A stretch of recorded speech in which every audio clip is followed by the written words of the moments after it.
예, 오늘 이 두 구절 말씀을 가지고 여러분과 함께 오늘 우리 하나님을 행복하게 하는 공동체 혹은 하나님을 행복하게 하는 교회라고 하는 제목을 가지고 여러분과 함께 말씀을 나누려고 합니다. 우리 앞뒤 좌우에 있는 우리 성도님들 보시면서 이렇게 서로 한번 축복을 한번 하십시다. 우리 행복한 인생이 되시기를 바랍니다. 이렇게 하십시다.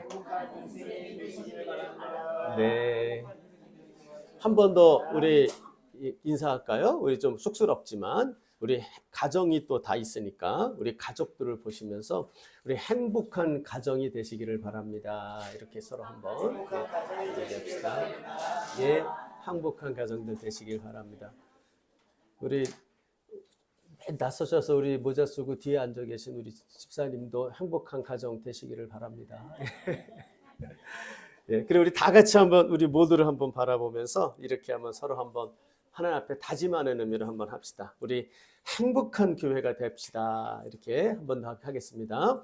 우리 행복한 교회가 됩시다. 아멘. 예. 여러분 우리 정말 매주 모일 때마다 우리 여러분의 얼굴만 봐도 제가 기쁘고요. 사실 일주일의 제 삶을 우리 저희 아내가 제일 잘 아는데 뭐 여기서 보이는 모습은 사실은 제 일주일에 사는 모습이 아닌 것 같아요. 뭐 여러분 꽤 그래도 밝고 행복해 보이지 않아요? 여기서 서 있는 제 모습이. 안 그렇습니까? 별로 안 그랬습니까? 당황스러운데. 여기서 보이는 모습의 뭐 절반도 제 평소에 가정에서의 모습은 아닌 것 같아요. 그래서 저도 참 그런 모습이 아니어야 되겠다 생각을 많이 하는데 뭐 우리 주일에 모일 때마다 뭐 여러분의 얼굴을 보면 제 얼굴이 밝아지고요. 또 여러분과 함께 예배를 드리면 예배하는 중간에 기쁨이 오고요. 또 예배 마치고 난 다음에 교제할 때는 좀 행복하다라는 생각이 들어요. 그래서 야, 이게 참 너무 좋구나. 우리 여러분들과 함께 이렇게 교제하며 예배하는 자리가 참 좋구나. 그것이 참 행복하구나 하는 생각을 제 스스로 많이 합니다. 그럼 여러분에게 정말 감사하고요. 모일 때마다 여러분들과 함께 기쁘게 예배할 수 있는 것, 또 마치고 함께 교제하며 여러분과 함께 행복한 그런 마음들을 가질 수 있게 하신 하나님께 감사하고요. 또 여러분들에게도 정말 지극히 감사의 말씀을 드립니다.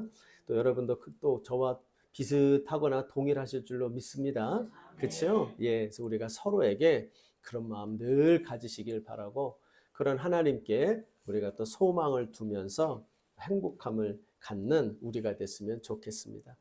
그래서 우리 교회 이름이 행복한 교회와 산울교회 두 개를 합쳐가지고 행복한 산울교회로 이렇게 이름을 졌잖아요.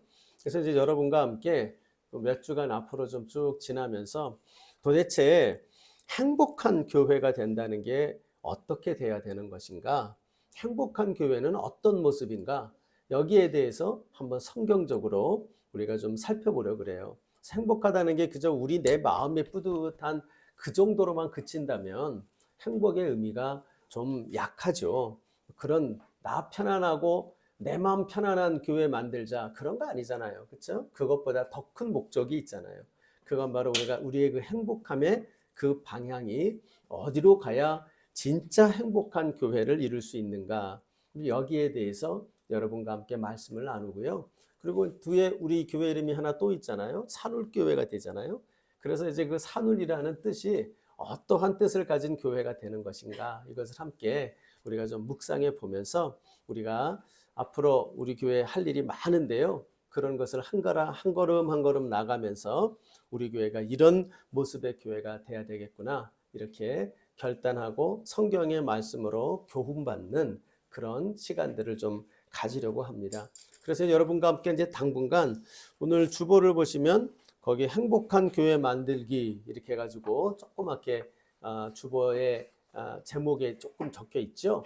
그래서 그걸 가지고 여러분과 함께 행복한 교회라는 주제로 여러분과 말씀의 교훈을 살펴보려고 합니다. 모쪼록 여러분 우리 교회가 갈수록 행복한 교회가 되는 은혜가 있어지기를 진심으로 소원합니다. 우리가 근데 이제 행복한 공동체를 이루려면 그것이 성경적으로 그러면 우리가 어떤 교회가 되어져야 하겠는가에 그 우선순위가 좀 있다라는 생각이 들어요. 이 행복하다 한 교회를 이루려면 그 무엇보다도 제일 먼저 우선순위가 무엇이어야 되겠냐면 우리가 행복하기 이전에 하나님이 행복해 하는 교회, 하나님을 행복하게 하는 교회, 그게 이제 우리에게 있어야 되지 않겠나 하는 생각이 드는 겁니다. 이건 마찬가지죠. 우리의 인생도 우리의 가정도 행복해지기를 바라죠. 그런데 그러려면 먼저 전제가 있어야 되는데 그게 바로 뭐냐면 하나님을 행복하게 하는 내 인생, 하나님을 행복하게 하는 우리 가정, 그러니까 하나님을 행복하게 하는 것이 먼저 있을 때 그 행복을 하나님의 행복함 속에서 우리를 축복하고 행복하게 하시는 모습이 나타나는 것을 성경적으로 보게 됩니다. 그래서 저는 여러분과 함께 오늘 먼저 행복한 교회 만들기라는 주제로 우리가 말씀을 살펴보면서 제일 먼저 살펴보려고 하는 오늘의 주제는 바로 하나님을 행복하게 하는 교회는 어떤 교회여야 하겠는가? 하나님을 행복하게 하는 공동체의 모습, 그것에 대해서 성경적으로 교훈을 받으려고 합니다. 모쪼록 여러분 오늘 말씀이 저와 함께 하신 분들은 들어본 경험이 다 있는 말씀 드릴 거예요. 그런데 이것들을 정리해서 우리가 이 포커스를 맞추게 되어지는데요. 이 말씀을 여러분 다시 한번 어려운 말씀 아니니까 잘 정리하셔서 정말 우리 교회만이 아니라 내 인생이, 우리 가정이 행복해지기를 소원하면서 그만큼 하나님을 행복하게 하고 있는지 우리가 한번 말씀으로 점검해보는 시간이 되기를 바라고 그것을 위해서 함께 기도하는 그런 우리의 시간들이 되어지기를 간절히 바랍니다. 그러면 여러분 하나님이 정말 행복해 한다라는, 하나님이 행복해 하신다는 그 표현이 우리 성경에 정말 나올까 궁금하잖아요. 그렇죠? 그게 있는지 궁금할 텐데요. 그 구절이 있어요. 하나님의 행복하다라는 구절. 그러니까 성경에 보면 이 행복이라는 구절로 번역된 것이 몇 가지가 나오는데 그 중에서 제일 많이 나오는 구절 중에 하나가 오늘 우리가 읽었던 아까 창세기 1장 31절에 나오는 그 단어예요. 그게 무슨 단어냐면 자 31절 한번 다시 한번 같이 읽어볼까요? 자, 다 같이 시작. 하나님이 지으신 모든 것을 보시니 보시기에 심히 좋았더라. 예, 눈치가 딱 채지죠. 아, 이 단어겠구나. 어느 단어일 것 같으세요? 보시기에 좋았더라요. 좋았더라. 요 좋았더라는 단어가 성경 곳곳에 좋았다 혹은 선하다 뭐 이런 단어로도 쓰이지만 뭐로도 번역이 되냐면 행복이라는 단어로도 번역이 되고 있어요. 그 대표적인 예가 오늘 우리가 읽은 아까 신명기 10장에도 나왔죠. 신명기 10장 13절에 가보면 이런 얘기가 나오잖아요. 내가 오늘 내 행복을 위하여, 이게 무슨 말이냐면 하나님이 보기에 야 너가 정말 행복한 인생이구나 라고 내가 너를 말해 주기 위하여 라고 하는 거예요. 하나님 보시기에 행복한 인생이 되기 위하여 할 때 여기 나오는 게 바로 요 행복이라는 단어예요. 근데 요 행복이라는 단어가 어떤 단어랑 일치하느냐 하면 지금 오늘 아까 읽은 창세기 1장 31절에 좋았더라 하는 단어랑 일치해요. 그러니까 여러분 지금 다시 한번 창세기 1장 31절을 가보세요. 이 절을 우리가 주목해 봐야 되는 까닭이 있어요. 이게 무슨 얘기냐면 제가 이렇게 읽어도 틀리지 않아요. 하나님이 지으신 그 모든 것을 보시니 보시기에 심히 행복하셨더라. 하나님이 매우 행복해 하셨더라. 이렇게 읽어도 이 구절이 전혀 틀리지가 않아요. 그러니까 여러분 우리가 이것을 매우 흥미롭게 봐야 합니다. 하나님이 만드신 최초의 세상, 하나님이 만드신 그 하나님의 창조된 그 세상의 첫 번째를 다 완성시켜 놓고 난 다음에 그 세상을 바라보는 하나님의 마음이 어땠느냐 하면 심히 행복했더라. 너무너무 행복하셨더라. 이 얘기가 여기에 등장하고 있다는 거예요.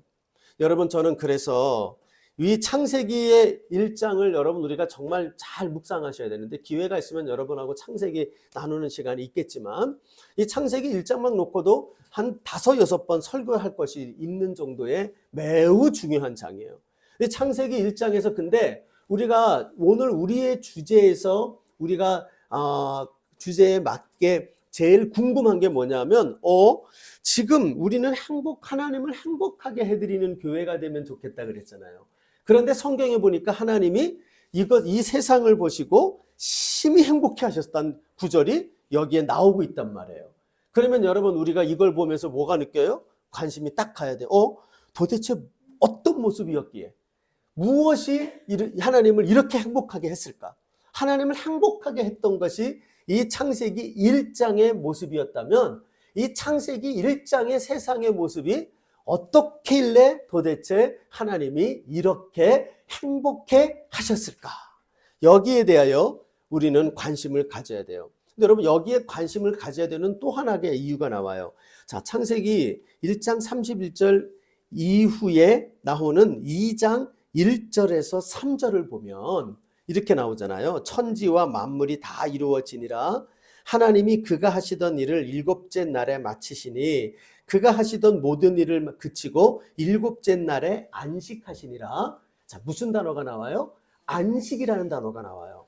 안식은 여러분, 이게 이 안식은 신약에 있는 예수 믿고 사는 모든 성도들의 인생 최고의 소원이 이 안식에 이르는 겁니다. 이게 이제 구약에서는 뭐라고 표현되냐면 샬롬이라고 표현이 되어져요. 하나님의 축복을 말하는 단어입니다. 이 안식은요. 그래서 여러분 보세요. 3절을 가면 하나님이 그 일곱째 날을 복되게 하사 거룩하게 하셨으니 라고 나와요. 그러니까 이제 이걸 보면서 여러분 뭘 알게 되냐면, 하나님의 축복과 하나님의 복이 어떤 인생에게 임하게 되느냐, 순서가 있다고요. 순서가. 그 순서가 뭡니까? 1장 31절에 하나님을 행복하게 하는 인생과 세상이 되었더니, 하나님이 그 행복감 속에서 일곱째 날에 뭐 하시냐 하면 그 세상에 안식을 주시고 그 세상을 축복하신다는 거예요. 여러분, 하나님께 축복받는 인생과 가정과 우리 교회 되길 소원합니다. 여러분, 진짜죠? 예, 뭐 그럴 때는 여러분 아멘 크게 하셔도 돼요. 예, 우리 교회가 뭐 얼마나 크다고 조그맣게 하십니까? 괜찮아요. 왜냐하면 이거는 성경이 약속하는 축복이니까. 우리가 얘기하는 그런 그 건전치 못한 기복주의가 아니에요. 우리 모두는요, 정말 성경이 말하는 축복이 넘치고도 넘치는 가정과 인생과 교회 되기를 소원합니다. 네. 여러분, 그거는 우리가 사모해야 되는 거예요. 근데 이 순서를 기억하시란 말이에요. 축복을 바라면 먼저 뭐를 해야 돼요? 하나님을 행복하게 해드리는 인생이 되고 있는지를 점검하셔야 된다고요. 그렇죠?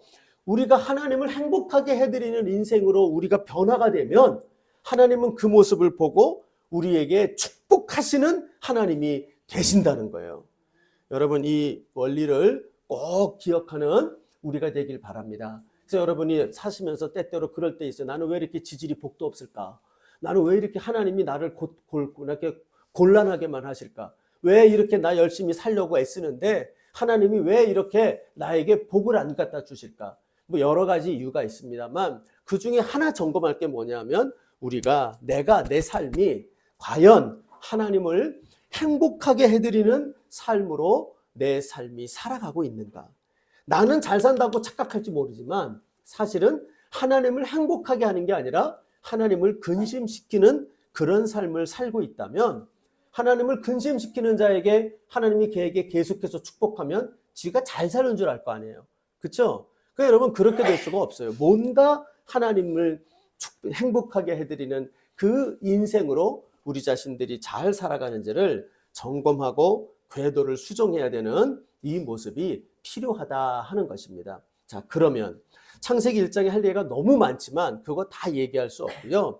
그냥 창세기 1장에서 제일 중요한 하나님을 심히 행복하게 했던 그 창세기 1장의 모습은 무엇일까? 이거를 여러분에게 몇 번 말씀드린 적이 있어요. 근데 또 기억을 하세요. 이 창세기 1장에는 그 하나님이 세상을 창조하시는 이 하나님을 보시기에 심히 좋았더라 하는 상태에 이르게 만드는 패턴이 등장합니다. 패턴이. 여러분에게 자주 말씀드린 적이 있어요. 창세기 1장을 여러분이 쭉 읽어보시면, 제가 시간이 많으면 여러분하고 퀴즈를 내면서 하면 좋겠는데 그냥 뭐 그럴 시간이 없어요. 제일 창세기 1장 읽으면서 많이 반복되는 단어가 하나 있거든요. 그게 뭐라고 말씀을 드렸습니까? 보시기 좋았더라 아닙니다. 그럴 것 같죠? 찍지 마시고 잘 연구해 보시면 돼요. 이르시되예요. 옛날 성경에는 가라사대라는 편이 나왔어요. 저 어렸을 때. 그렇죠? 아마 장로님 어렸을 때도 그렇게 나왔을 것 같아요. 가라사대라는 편이 나왔는데 이르시되요. 여기 보면 하나님이 창조하는 패턴이 첫 번째가 뭐냐면 말씀으로 세상을 지으시거든요. 그러니까 어떻게 하냐면 창조할 때마다 이르시되, 말씀하시되, 가라사대, 이 얘기가 반복해서 나와요. 몇 번이나 나올 것 같으세요? 네, 제가 쉬어보니까 11번 나옵니다. 찍지 마세요. 7일이니까 7번이겠지? 아닙니다. 11번 나옵니다. 그게 그렇게 나와요. 그 다음 두 번째로 많이 나오는 게 뭘까요? 네, 아까 우리 순민 형제가 말한 보시기에 좋았더라요. 보시기에 좋았더라. 그러니까 그냥 좋았더라가 아니라 보시기에 좋았더라라고 하는 요 표현이 7번이 나와요. 그리고 잘 집에 가서 보시면 어떤 날 하루에는 그 표현이 안 나와요. 다 나올 것 같지만 어떤 날은 안 나오고 어떤 날은 2번이 나와요. 이제 이건 집에 가서 보세요. 예. 어쨌든 몇 번 나온다? 7번 나온다. 그리고 또 많이 나오는 게 뭘까요? 그게 중요한데 그대로 되니라요. 그대로 되니라가 몇 번 나오냐면 우리 성경으로는 6번 나와요. 우리 성경으로는. 그리고 의미적으로 보면 7번 역시 나옵니다. 그러니까 여러분 제가 이걸 기억을 하라는 거예요. 창세기 1장에서 제일 중요하게 기억해야 될 세 단어예요. 이르시되 어떻게 돼요? 그대로 되니라. 그래서 어떻게 돼요? 보시기에 좋았더라. 이르시되 그대로 되니라. 보시기에 좋았더라. 요 메커니즘으로 제가 이제 공대 출신이니까 메커니즘이란 말을 쓰는데요. 이 공식으로 수학 공식으로 말하면 이 공식으로 세상이 돌아가요. 세상을 창조하세요. 그래가지고 이 말씀하시되 이르시되 그대로 되니라 보시기에 좋았더라. 그래서 어떻게 합니까? 마지막 31절에 딱 가서는 하나님께서 보시기에 심히 좋았더라. 이 세상이 전부 뭐가 됐으니까 하나님이 말씀하신 그대로 되니까 보시기에 심히 좋았다. 하나님이 너무너무 행복하셨더라. 이 얘기예요. 자, 그러면 여러분 창세기 1장에서 나타나는 하나님을 행복하게 하는 그 인생의 패턴이 뭐겠습니까? 말씀하시니 그대로 되니라요. 말씀하시니 그대로 되니라. 이 패턴이 하나님을 행복하게 하는 인생의 패턴이에요. 이걸 가리켜서 뭐라고 말합니까? 저를 따라 합시다. 우리 어린 친구도 있으니까 한 단어예요. 순종. 예, 순종의 패턴이에요. 순종의 패턴. 이게 바로 우리 인생에서 하나님을 행복하게 해드리느냐 아니냐를 결정하는 대단히 중요한 인생에 꼭 가져야 되는 메커니즘이에요. 여러분 순종의 패턴에는 전제가 있어요. 첫째는 뭐가 있어야 돼요? 들음이 있어야 돼요. 그렇죠? 그리고 그분의 말씀을 귀를 기울이는 게 있어야 돼요. 그렇지 않습니까? 아무리 이야기를 해도요 듣지를 않아요. 또 관심이 없어요. 그러면요 아무리 내가 10번을 이야기해도 언제 얘기했느냐고 이야기를 합니다. 왜냐하면 관심이 없고 듣질 않았거든요. 여러분 순종에는 제일 먼저 뭐가 있습니까? 귀 기울여 듣는 게 있어야 돼요. 관심이 있어야 돼요. 하나님이 무엇을 원하시는가? 하나님이 무슨 말씀을 하시는가? 지금 이 문제에서 하나님은 어떻게 우리에게 말씀하기를 원하시는가? 하나님은 뭐라고 말씀하시는가? 이 하나님이 말씀에 귀를 기울이게 하는 이 출발 지점이 있어야 돼요. 또 순종에는 뭐가 있어야 돼요? 이 귀 기울임과 함께 듣고 깨달음이 있어야 돼요. 그렇죠? 그러니까 깨달아져야 돼요. 그리고 이 순종에는 또 하나가 있어요. 깨닫는 것만 갖고는 안 돼요. 무엇이 있어야 됩니까? 그대로 되니라예요. 그대로 행하는 실천이 함께 해야 돼요. 그렇죠? 그래서 여러분 이 순종의 패턴은 우리 모두가 정말 점검해 봐야 합니다. 여러분은 내가 하나님 말씀 열심히 귀 기울이고 말씀 좀 암송 좀 하고 또 하나님 말씀에 가지고 설교 내가 아침이면 하루면 10대 개의 설교를 듣고 많이 듣고 귀를 기울인다고 순종하고 있는 줄로 착각할 수도 있어요. 그러나 여러분 들음이 순종은 아닙니다. 들음이 뭐로 연결이 돼야 돼요? 내 영혼의 교훈으로 연결이 돼야 돼요. 깨달아져야 돼요. 그것을 듣고 횟수만 갖고 하면 안 돼요. 제가 여러분 그걸 갖고 기가 막힌 종교를 하나 알고 있어요. 기가 막힌 종교는 라마불교. 여러분 몽골이나 혹은 티베트에 혹시 갈 일이나 있으면 그 라마불교들 한번 거길 가서 거기에 우리로 말하면 예배당이죠. 거길 한번 꼭 가보세요. 절인데 가보면요, 거기 가면 사람들이 그 불당 앞에 이렇게 둥그란 쇠로 되어져 있는 뭐 이렇게 돌리는 게 있어요. 사람들이 지나가면서요, 그걸 한 번씩 돌리고 가요. 돌리고, 이게 뭐지? 나도 돌리는데 몇 번, 한 5번을 돌리고 갔어요. 내가 재밌어갖고 잘 돌더라고. 이게 뭐냐고 물어봤어요. 선교사님이 빙긋이 웃어요. 목사님, 저거 왜 돌리는지 아세요? 왜 돌리는데요? 저거 한 번 돌리면 한 바퀴가 한 번 읽은 거예요. 그게 라마 경이래요. 라마 불경인데 그들이 라마 불경을 어떻게 하냐? 쇠로 인쇄해놓고 한 바퀴 팽 돌리고 딱 원위치 오면 한 번 읽었다는 거예요. 그리고는 가가지고 그 라마 불교에 그 자기들이 숭상하는 부처상이 많거든요. 거기 가가지고 막 이러고 절을 한단 말이에요. 그러니까 자기는 공덕을 쌓는 거래요. 한 번 읽으면 공덕이 한 번 쌓인 거래. 읽은 게 공덕이 되니까. 이야, 나도 우리 교회 기령관 하나 만들어 볼까? 네, 그 생각이 들더라고요. 여러분 하도 성경 안 읽으시니까 마태복음 1장을 동그랗게 만들어서 돌리고 들어가세요. 한 바퀴 돌리고 들어가고 이렇게 이래 볼까? 한국 교회 여러분 그거 잘 팔릴걸요 아마. 무슨 말씀을 드리느냐? 여러분 읽으면 뭐 합니까? 그렇죠? 그렇게 읽는 게 무슨 의미가 있어요? 제가 5번 읽었다 그랬잖아요. 돌렸자고. 그렇게 해서 5번 읽은들 무슨 소용이 있어요? 우리 가운데 여러분 그런 경우가 있습니다. 많이 읽은 것 자체로, 내가 많이 외운 것 자체로, 내가 많은 들은 것, 설교를 많이 들은 걸로 위안을 받는 분들이 있단 말이에요. 순종의 패턴은 들음이 중요하지만 들음이 곧 순종은 아닙니다. 그러면 들음과 함께 뭐가 있어야 돼요?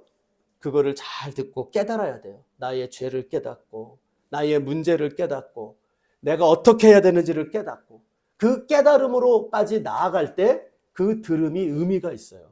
근데 들음만 갖고는 또 깨달음만 갖고는 안 되죠? 그대로 살아야 되죠. 사는 데까지 가는. 이게 이제 우리를 가장 어렵게 하는 거죠. 그게 여러분 바로 이 순종의 패턴이에요. 여러분 이거 꼭 기억하기를 바랍니다. 여기 나오는 하나님이 심히 행복해 하셨더라. 뭐를 보고요? 세상이 어떻게 하는 걸 보고요?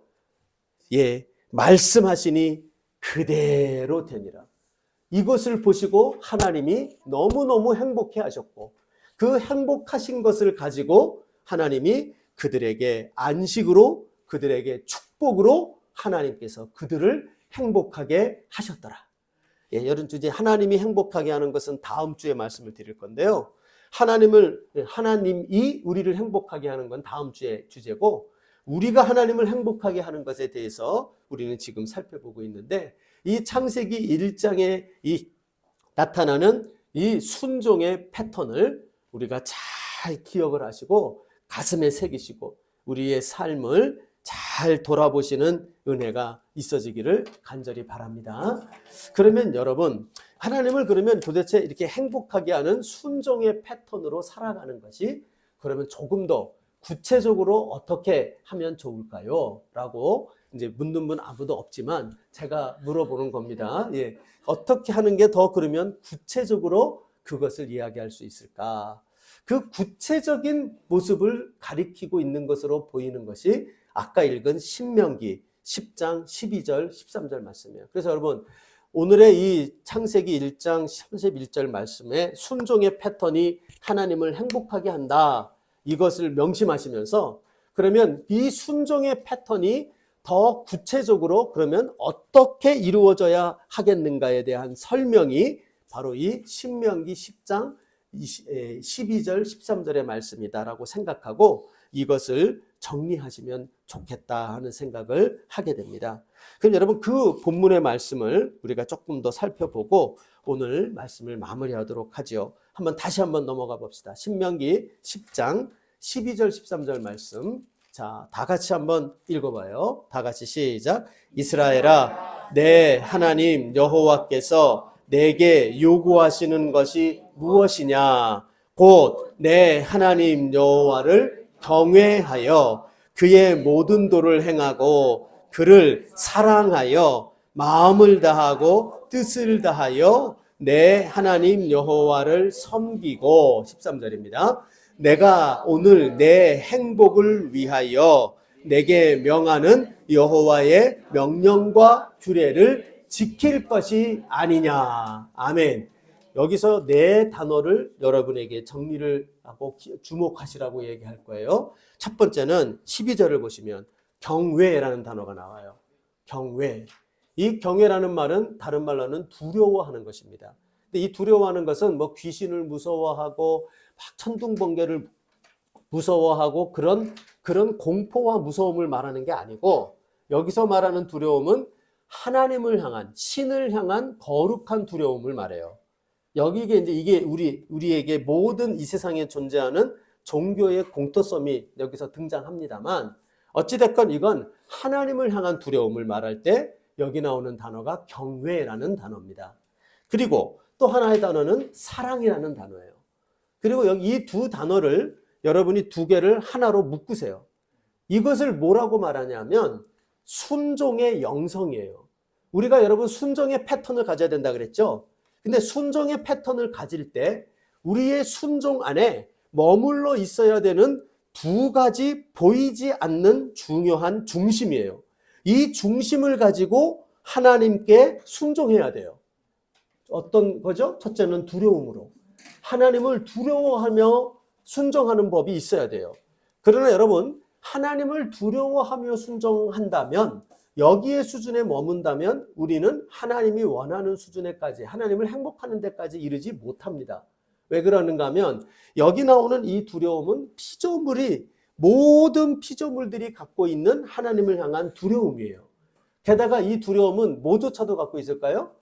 성경에 보면 나와요. 야고보서 1장 19절을 가보면 귀신들도 무서워 떠느니라, 이렇게 나와요. 그러니까 여러분, 귀신들도 하나님을 두려워해요. 그러니까 여러분, 이 두려움은 세상에 있는 모든 피조물들이 마땅히 창조주 하나님께 가지고 있어야 되는 두려움이요. 이 두려움을 다른 말로는 뭐라고 말하냐면 겸손이라고 말해요. 피조물의 겸손. 그러니까 하나님을 두려워할 줄 알며 순종하는 것. 이것이 하나님께 행복하게 하는 그 순종의 제일 첫 번째 갖는 영성이에요. 근데 이것만 가지면 안 되고 여기에 뭐가 있어야 돼요? 사랑해서. 이 사랑하다라고 하는 요 단어는 아가페라는 단어가 쓰이는 것이 아니고, 요 사랑은 어떤 단어냐면 좋아한다는 거예요.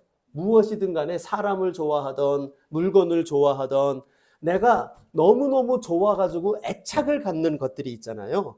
그 단어가 여기 나오는 사랑이라는 단어예요.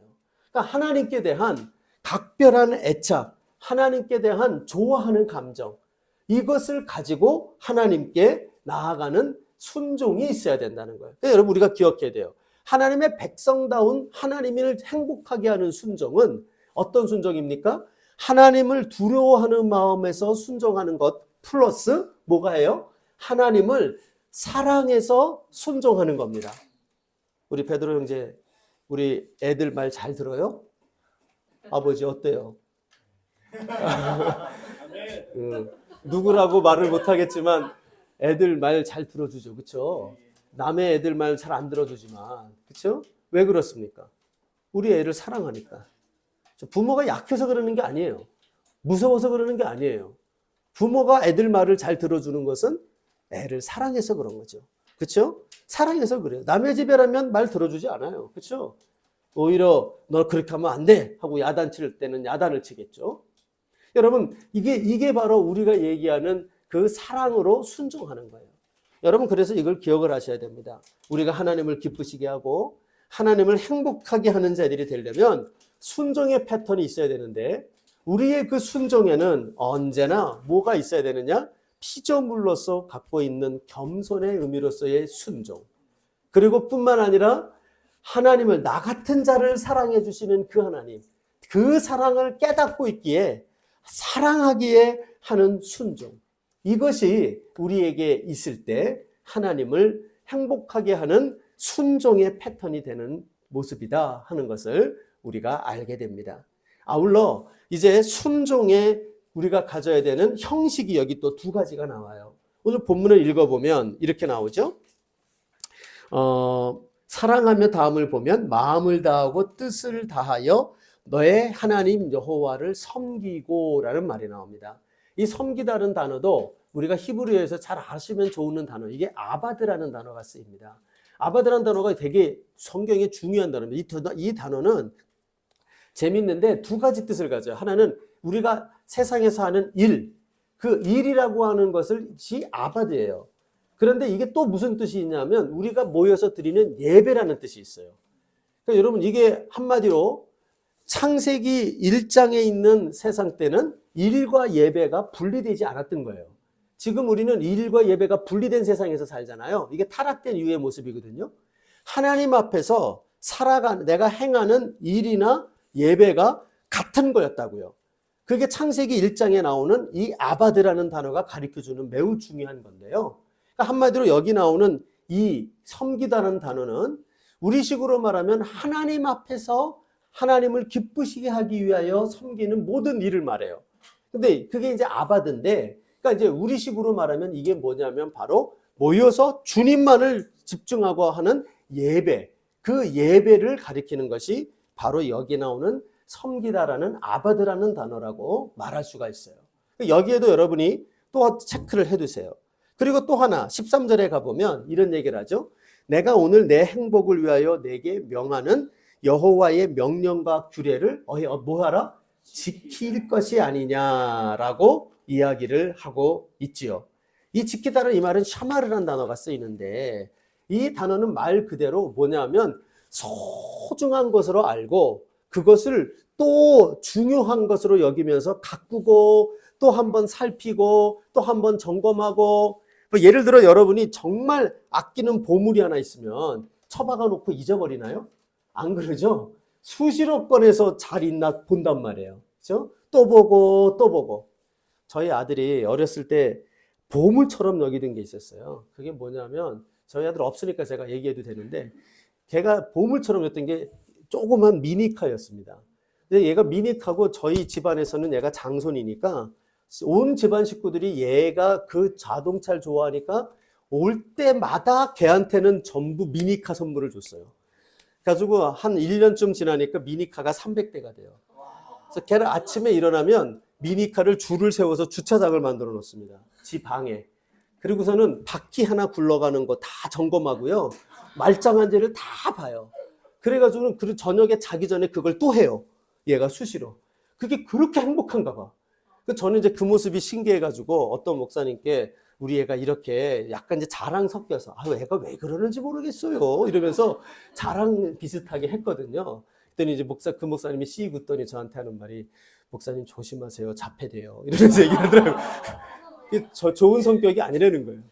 근데 아무튼 여러분 제가 무슨 얘기를 하는지 이해가 되시죠? 이 지킨다는 게 바로 그거예요.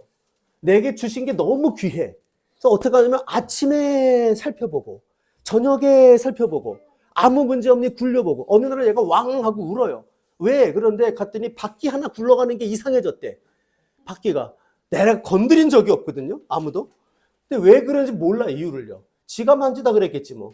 그랬는데도 그거 하나 바퀴 굴러가는 게 이상해졌다고 막 통곡을 하고 울어요. 제가 이제 이 모습을 보면서 내게 하나님이 주신 귀한 게 뭘까? 아니, 우리에게 주신 가장 귀한 거를 과연 나는 그렇게 돌보고 있나? 아침에 살피고 저녁에 살피고 바퀴 굴려보고. 우리가 하나님 말씀 귀하다고 하는데 하나님 말씀을 정말 그렇게 하는가? 어떤 경우 하나님 말씀 귀하다 그래서 너무 귀해서 여러분이 안 열어보는지 모르겠지만 때탈까 봐. 그리고 뭐 어떤 분은 너무 귀해서 목사님 저는 밤에 배구 자요 뭐 이런 분이 있거나 뭐 어떤 분은 뭐 정말 저 그런 분 봤어요. 말씀을 먹으라는 이야기를 듣고 진짜 자기가 사랑하는 성경을 불태워서 물에 타서 마셨다는 거예요. 그 주에. 말씀을 적용을 또 그렇게 하시더라고요. 배탈 안 난 게 다행이죠. 그렇죠? 아무튼 여러분 이 하나님 말씀이 소중하다고 하면서도 나는 정말 말씀을 여러분 얼마나 살펴요? 말씀을 날마다 거기서 아침마다 살피고 내가 빠뜨린 말씀은 없나? 이 말씀에서 내가 놓친 거는 없나? 제가 여러분 성경 말씀을 설교를 준비하다가 놀라는 게 뭐냐면 했던 말씀을 갖고 여러분하고 또 준비하는데 또 발견되는 말씀이 또 있어요. 야, 나는 어떻게 이렇게 성경을 대충 볼까? 이런 생각을 너무 많이 한단 말이에요. 근데 여러분, 이 말씀이 그 지금 여기 나오는 지킨다는 게 그 얘기를 하는 겁니다. 너에게 주신 이 율법과 규례 얼마나 귀한 건지 알아? 다른 민족에는 준 적이 없어. 너네들에게만 준 거야. 이게 생명길이거든. 니네가 이 말씀을 읽고 너희들의 삶이 생활이 순종의 패턴으로 바뀌기만 해봐. 그러면 내가 너네들을 축복을 안 하고 배길 수가 없어. 너희들을 축복하고 축복할 거야. 나를 너희들이 행복하게 하는데 어떻게 내가 너희들을 행복하지 않게 하겠어. 하나님이 그래서 지금 주시는 말씀이거든요. 그래서 뭐라 그러냐면 지킬 것이 아니냐. 보고 또 보고 소중히 여기고 중요하게 여기고 또 간직하고 이래야 할 것이 아니냐. 이렇게 말하는 거예요. 여러분, 이게 뭘 말하냐면 이거는 제가 볼 때 매일의 말씀 중심의 삶이에요. 매일의 말씀 중심의 삶. 그러니까 여러분, 우리가 우리의 삶을 순종의 패턴으로 바꾼다 할 때 이 두 가지 형식으로 나타난다는 걸 꼭 명심해야 돼. 성경이 강조하는 거예요. 지금 여러분 여기에 보면 여호와께서 이스라엘아 내 하나님 여호와께서 내게 요구하시는 것이 무엇이냐 그러면서 굉장히 직설적인 얘기를 하고 있잖아요. 보이지 않는 두 가지를 요구하십니다. 그게 뭐예요? 하나님을 향한 두려워하는 마음과 사랑하는 마음 두 가지를 요구하세요. 여러분 옆에 분 한번 이렇게 봐보세요. 그 마음이 보이시는 분 한번 고개를 끄덕여 보세요. 보이십니까? 우리 신민 형제는 좀 점검을 해보셔야 돼요. 보일 리가 없습니다. 예, 저도 여러분을 보지만 안 보입니다. 우리는 몰라요. 여러분 제가 하나님을 사랑하고 여기 하나님을 두려워하는 목사 같으십니까? 그게 보이십니까? 이제 눈치채고 대답 안 하는 거 봐요. 예. 안 보여요. 안 보여요. 몰라요. 여러분이 어떻게 제 속을 알아요? 왜냐하면 나도 모르겠는데. 어떻게 알아요? 그렇죠? 그러나 여러분 우리 하나님은 어떤 분이에요? 하나님은 우리 다윗에게 얼굴을 딱 봤을 때 사람은 외모를 보거니와 나 여호와는 무엇을 봐요? 중심을 보느니라. 그러니까 여러분 하나님은 안다니까요. 이게 무서운 얘기예요. 우리가 순종하는 사람인지 아닌지를 뭘로 아냐 하면 우리 중심에 하나님 무서워하는 마음이 있는지, 우리 중심에 하나님 사랑하는 마음이 있는지 우리는 안 보이는데 하나님은 보신다고요. 여러분 이게 무서운 얘기라고요. 그래서 하나님이 그 중심을 보니까 얘를 보면 행복한 거예요. 하나님이 그 인생을 보면 행복해. 그 인생이 예를 들어 여러분 좀 뭐 세상적으로는 능력이 없거나 그 인생이 또 세상적으로는 좀 여러 가지 부족함이 있을지는 모르지만 하나님이 그러나 그 중심을 보고 기뻐해요. 그게 누구냐면 그게 제일 대표적인 게 다윗이잖아요. 그 형들 멀쩡하단 말입니다. 형들이 얼마나 대단한데요. 인간적으로는 다윗은 눈에도 안 들어요. 자기 아버지가 보기에도 잊혀진 자식이에요. 여러분 참 대단하지 않습니까? 저는 그 아버지가 대단하다고 생각해요. 아들 7명을 얘기하다가 왜 그 한 놈을 잊어버려가지고 하나님이 걔를 기억해서 데리고 오게 할까요? 아버지에게도 잊혀진 아들이에요. 얼마나 못났으면. 근데 하나님은 그 아들을 제일 이뻐해요. 왜요? 그 중심이 하나님이 보시기 때문이에요. 여러분 우리 모두가 하나님이 기뻐하는 이 순종의 중심, 하나님을 누구보다 두려워할 줄 알고 그 하나님을 누구보다 사랑하는 중심이 하나님께 검증되는 복된 사람들 되시기를 바랍니다. 그리고 그 중심으로 뭐를 해야 돼요? 우리의 순종을 표현해야 되는데 그 표현이 뭐로 나타난다고요? 예배로. 여러분이 그래서 예배 하나에 뭐 공예비만 말하는 게 아니에요.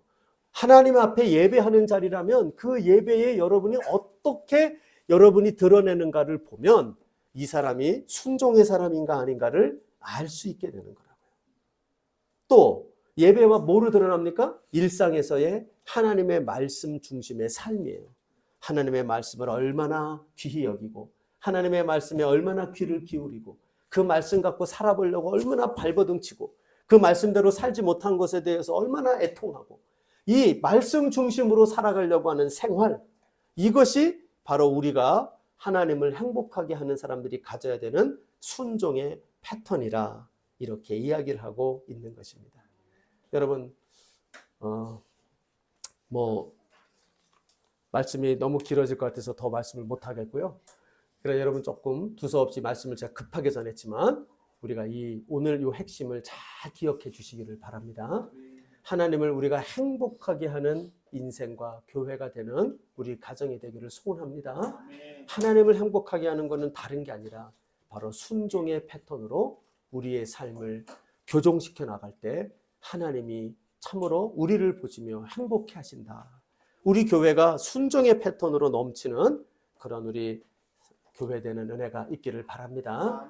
순종의 패턴은 더 자세하게 말하면 보이지 않는 중심 두 가지, 두려워함과 사랑함이 있어야 되고, 또 드러나는 그 형식 두 가지, 모이는 예배가, 그리고 우리의 돌아가서 사는 일상의 삶이 참으로 하나님 앞에 드러나는 순종하는 자의 모습이어야 한다는 것, 이것을 꼭 기억하는 우리가 되기를 바랍니다. 어쩌록 이 말씀 그대로 순종하여서 말씀 그대로 살아서 하나님을 행복하게 하는 그런 인생과 그런 여러분의 가정과 우리 교회 되는 은혜가 있기를 주님의 이름으로 소망합니다. 예.